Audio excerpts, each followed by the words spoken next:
Les chapeaux de cette Ligue A, Benoît, avec l'équipe de France qui est dans le chapeau 2. Ouais, l'équipe de France qui est dans le chapeau 2, qui est d'ailleurs l'équipe la mieux classée au niveau du chapeau 2, puisque la France a le classement de 5e, classement nation UEFA, au niveau des coefficients. On commencera par le chapeau 3, on vous rappelle, donc on ne connaîtra qu'après les adversaires de l'équipe de France dans le chapeau 2. Mais on commence avec le chapeau 3, Pologne, Islande, Croatie, Pays-Bas.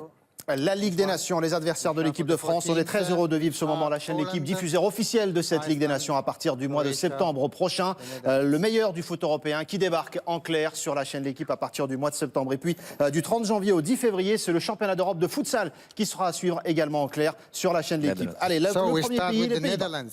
Netherlands, Group A1, first team. Et les Pays-Bas qui se retrouvent 12e équipe. C'est l'équipe la moins bien classée de cette Liga suite à ses derniers résultats. En moins de 4 ans, une déflagration. Le deuxième pays, l'Islande.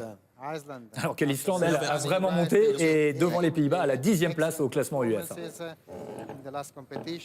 Il reste la Croatie et la Pologne dans ce chapeau 3. L'équipe de France qui est dans le chapeau 2 qui va connaître ses adversaires dans quelques instants pour cette Ligue des Nations. La Pologne dans le groupe 3.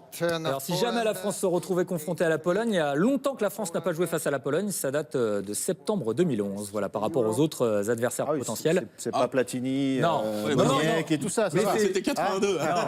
C'est une des équipes, voilà. Et la Croatie donc. Allez, avant qu'on passe au tirage du chapeau 2 de celui de l'équipe de France, petit pronostic, on va aller dans quel groupe, Étienne? Eh ben, Didier Deschamps a toujours de la chance, donc normalement il devrait éviter les plus gros et on devrait avoir un tirage, comme on l'a évoqué dans nos colonnes, qui serait le meilleur tirage pour l'équipe de France, c'est-à-dire avec la Belgique et l'Islande. Ah, Sébastien? Ouais, je sais pas si les Pays-Bas vont se la France, la voilà, tiens, dans le coin des Pays-Bas. Magnifique timing pour le pronostic. Voilà Didier Deschamps. La France qui, on rappelle, était déjà avec les Pays-Bas lors de la qualification donc pour la Coupe du Monde. Et le dernier match face aux Pays-Bas, c'était une victoire de l'équipe de France, 4-0. Pas de sourire spécialement sur le visage de Didier Deschamps. Oui, mais je suis pas sûr que les Pays-Bas vont se remettre si facilement de leurs difficultés. Il y a vraiment une génération à changer et ça ne sera pas simple. La Suisse avec l'Islande, on continuera à débriefer bien sûr très longuement ce tirage au sort de la Ligue des Champions avec les Pays-Bas comme premier adversaire pour l'équipe de France, l'Islande avec la Suisse. Eh ben, également présente pour les qualifications, mais cette fois c'était de la Coupe du Monde 2014. Voilà. Ah, l'Italie qui va hériter de la Pologne.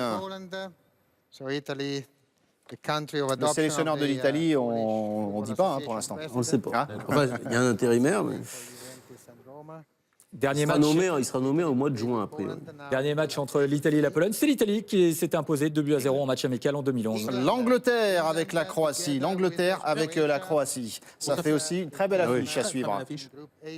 Les adversaires potentiels de l'équipe de France maintenant dans le pot 1. L'Allemagne, le Portugal, la Belgique ou l'Espagne? Moi, je préfère le Portugal. Portugal. Étienne, vous préférez qui? Je préfère le Portugal aussi. Portugal aussi. Pour la facilité. Hein. Dev? Ouais, non, moi, tant qu'à faire, j'aimerais bien l'Espagne. L'Espagne? Bah ouais, tant qu'on y est, on y est. Hein. Benoît est concentré, ce sera l'Allemagne. Le Portugal, ça serait pas mal. Ce sera l'Allemagne, les amis. Ce sera l'Allemagne. Quel groupe? Quel groupe? Les Pays-Bas, France, Allemagne dans ce groupe 1, la Ligue des Nations. Quand on vous disait que c'était le gratin du foot européen était là, Didier Deschamps, et il sourit pas du tout. Quel tirage?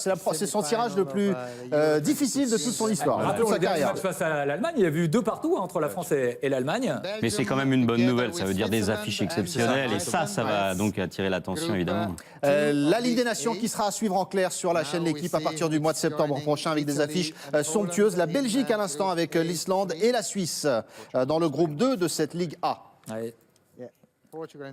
Donc on aura un Pays-Bas-Allemagne, Allemagne-Pays-Bas à suivre en direct sur la chaîne L'équipe à partir de septembre prochain. Des matchs chargés d'histoire. Le Portugal avec l'Italie, ça va être bon ça aussi. Exactement. Les dernières confrontations entre les deux équipes, c'était en 2015 et c'était une victoire du Portugal. L'Espagne avec l'Angleterre et la Croatie. C'est pas des belles affiches également. Espagne, Angleterre, Croatie pour le dernier groupe de cette Ligue A. Magnifique ce tirage au sort parce qu'on aura effectivement, c'est plus les matchs amicaux, ce sont de grands matchs avec des enjeux, Étienne. Pays-Bas, France, Allemagne, voilà le groupe de l'équipe de France. Première réaction. Bah, qui peut douter que ça va passionner tout le monde de voir l'équipe de France affronter l'Allemagne et les Pays-Bas dans des matchs de compétition officielle, même si c'est une nouvelle compétition, c'est presque une très bonne nouvelle pour cette Ligue des Nations.